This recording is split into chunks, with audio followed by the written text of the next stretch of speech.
함께 기도드리겠습니다. 아버지 하나님,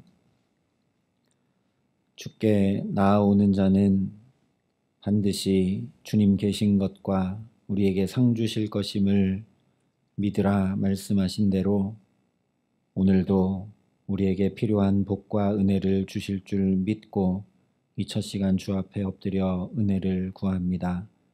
아버지 하나님, 이 하루 주께서 우리의 걸음걸음마다 붙들어 주시는 복, 우리의 갈 길을 지도하여 가르치시는 복, 우리가 실족하거나 넘어지지 않도록 붙드시는 복, 주의 자비와 인자하심이 우리를 붙드는 복 가운데 살아갈 수 있도록 이 시간 성령으로 우리에게 충만히 역사하시고 주의 생명과 사랑의 말씀으로 우리에게 함께하여 주시옵소서. 예수님 이름으로 기도합니다. 아멘. 오늘 우리에게 주시는 하나님 말씀은 여호수아 14장 1절부터 5절까지의 말씀입니다. 여호수아 14장 1절부터 5절까지 말씀을 제가 봉독해 드리겠습니다. 하나님의 말씀입니다. 이것은 이스라엘 자손이 가나안 땅에서 받은 기업 곧 제사장 엘르아살과 눈의 아들 여호수아와 이스라엘 자손 지파의 족장들이 분배한 것이니라. 여호와께서 모세에게 명령하신 대로 그들의 기업을 제비 뽑아 9지파와 반 지파에게 주었으니 이는 2지파와 반 지파의 기업은 모세가 요단 저쪽에서 주었으며 레위 자손에게는 그들 가운데에서 기업을 주지 아니하였으니 이는 요셉의 자손이 므낫세와 에브라임의 2지파가 되었음이라.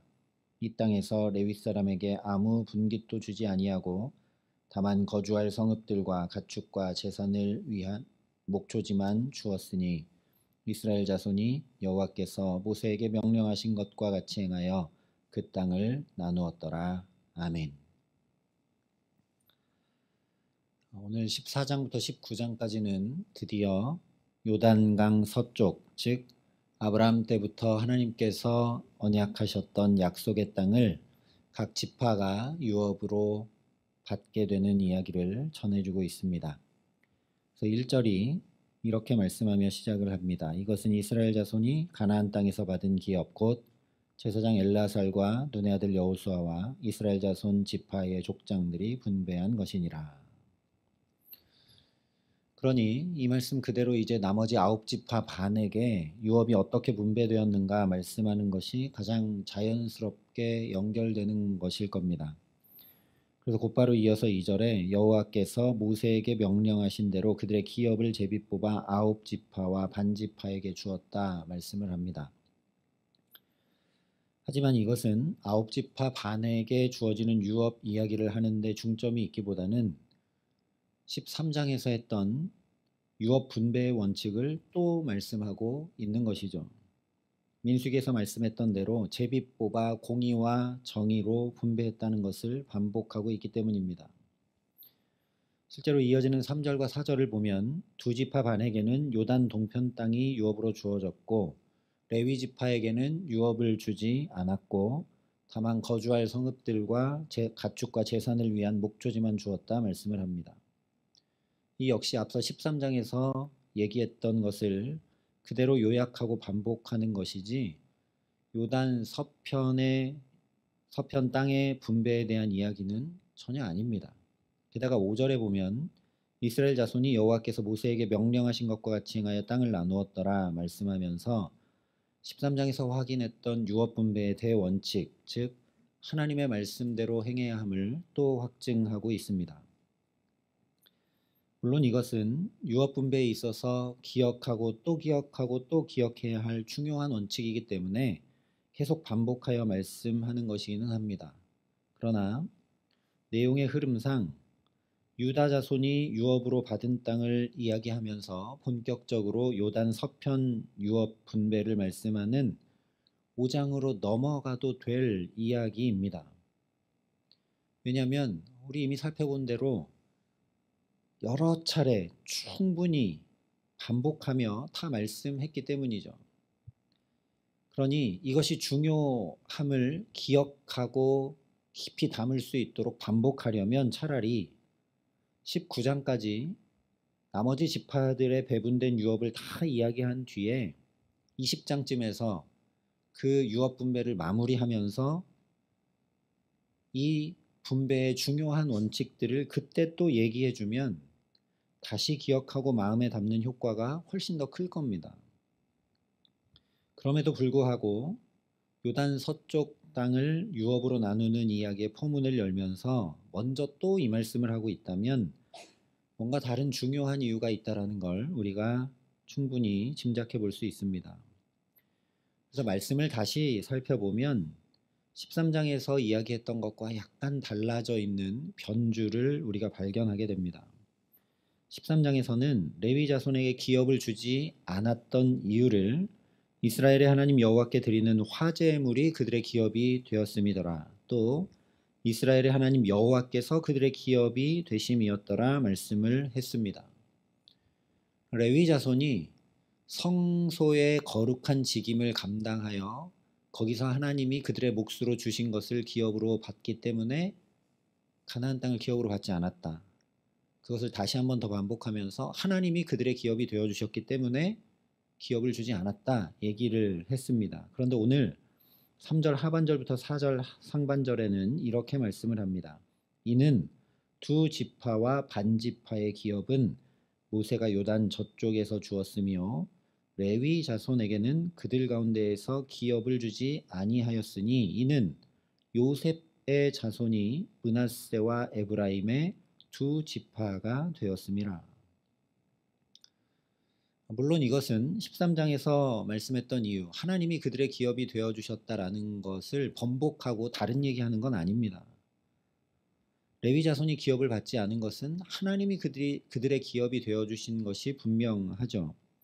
그럼에도 불구하고 오늘 요셉 자손이 므낫세와 에브라임 두 지파가 되었기 때문에 레위 지파에게는 유업이 없다. 그것이 이유다라고 말씀하고 있는 것은 당연히 유업받는 일에 있어서 이 요셉 지파를 주목하게 하기 위함입니다. 현실적으로 보면 레위 지파가 유업을 받지 않게 되기 때문에 11지파만 유업을 받게 되는 것인데 요셉 지파가 요셉 지파의 한 몫만 받는 것이 아니라 므낫세와 에브라임 두 지파가 되니까 두 몫을 받게 되어서 온전한 12지파가 완성이 되죠.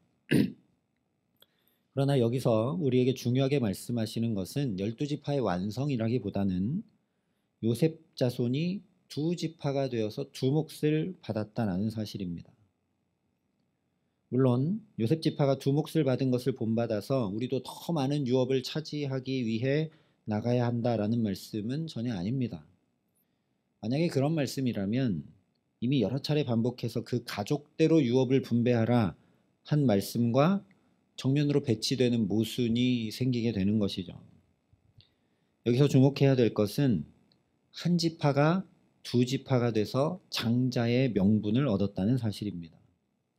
고대 사회에서 두 몫을 유업으로 받는 것은 바로 장자였기 때문이죠. 실제 신명기 21장에도 보면 자기의 소유에서 그에게는 두 몫을 줄 것이니 그는 자기의 기력의 시작이라 장자의 권리가 그에게 있음이라 말씀을 합니다. 그러나 우리가 잘 알고 있듯이 요셉은 장자가 아니라 11번째 아들이죠. 그래서 역대상 5장에 보면 이렇게 밝혀 말씀해 줍니다. 르우벤은 장자라도 그의 아버지의 침상을 더럽혔으므로 장자의 명분이 이스라엘의 아들 요셉의 자손에게로 돌아가서 족보에 장자의 명분대로 기록되지 못하였느니라. 유다는 형제보다 뛰어나고 주권자가 유다에게서 났으나 장자의 명분은 요셉에게 있으니라.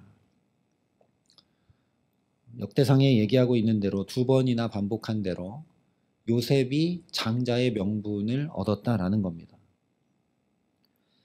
왜 이 장자의 명분에 대해 우리가 주목해야 되는가? 하나님의 유업은 태어난 순서가 아니라 영적 장자권과 직결되어 있기 때문에 그렇습니다.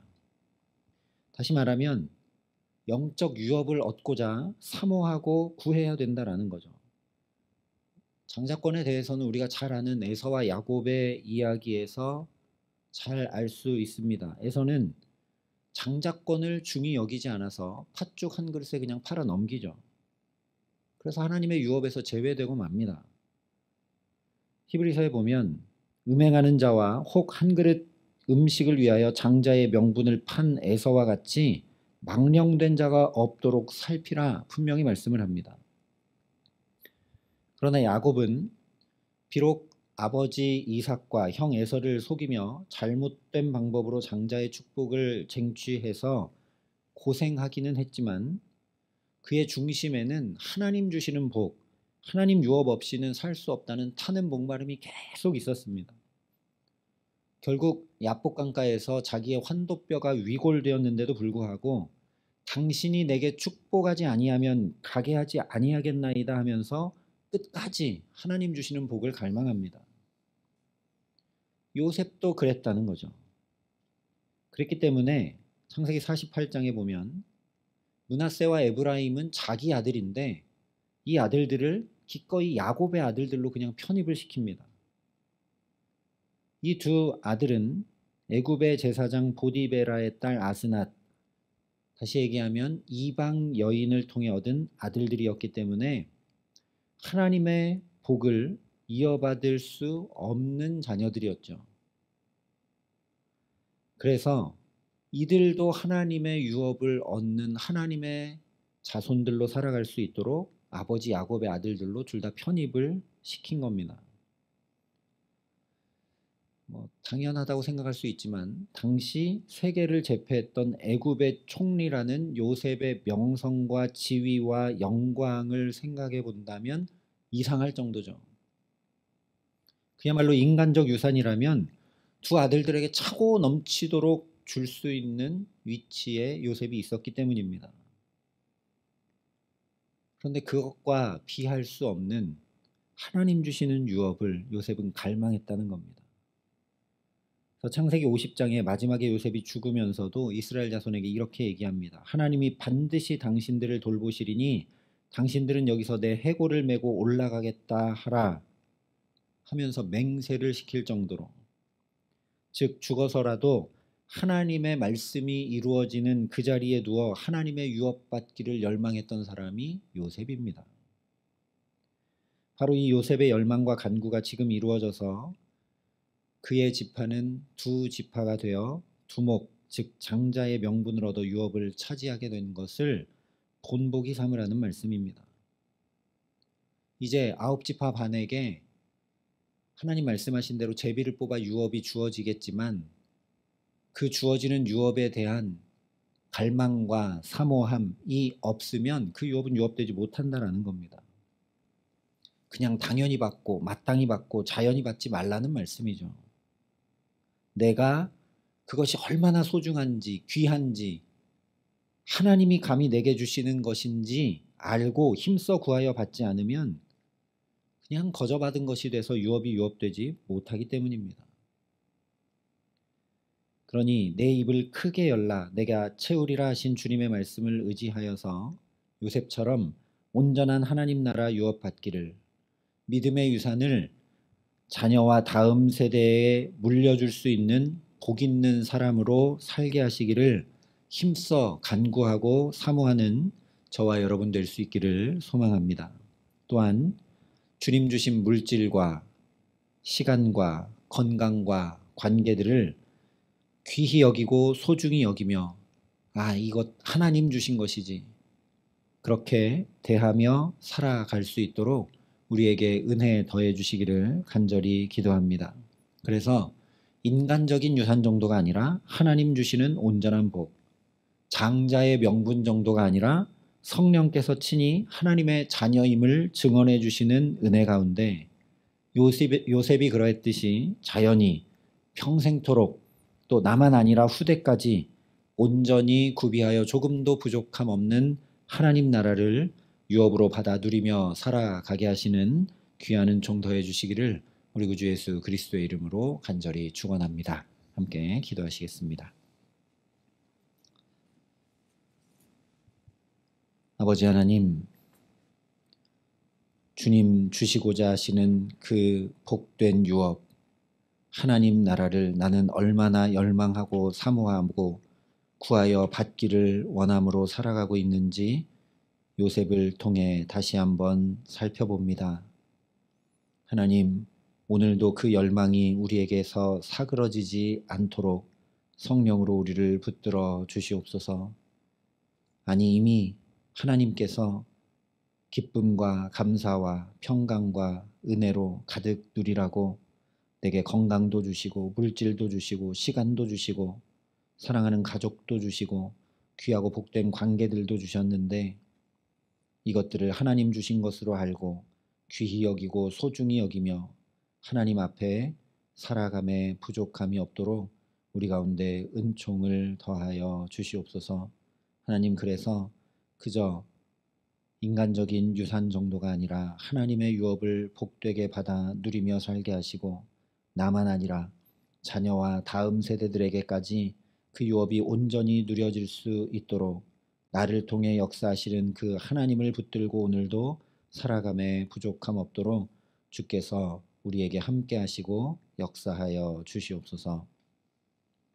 이제는 친히 우리의 구원이 되신 우리 구주 예수 그리스도의 은혜와 그 독생자 예수 그리스도를 아낌없이 내어주신 아버지 하나님의 놀라우신 사랑하심과 오늘도 우리가 주께 입을 넓게 열어 간구할 수 있도록 도우시고 붙드시는 성령 하나님의 교통하시고 역사하심이 여기 머리 숙여 주님 주시는 그 유업들이 얼마나 귀한지 깨달아 알고 그것을 받아 누리며 살아가기를 소원하고 결단하는 여기 모인 모든 주의 성도들과 사랑의 빛교회 모든 교우들과 이 나라의 민족과 이 귀한 복음을 오늘도 세계 만방에 전하시는 선교사님들 가운데 이제로부터 영원토록 함께 하시기를 간절히 축원하옵나이다. 아멘.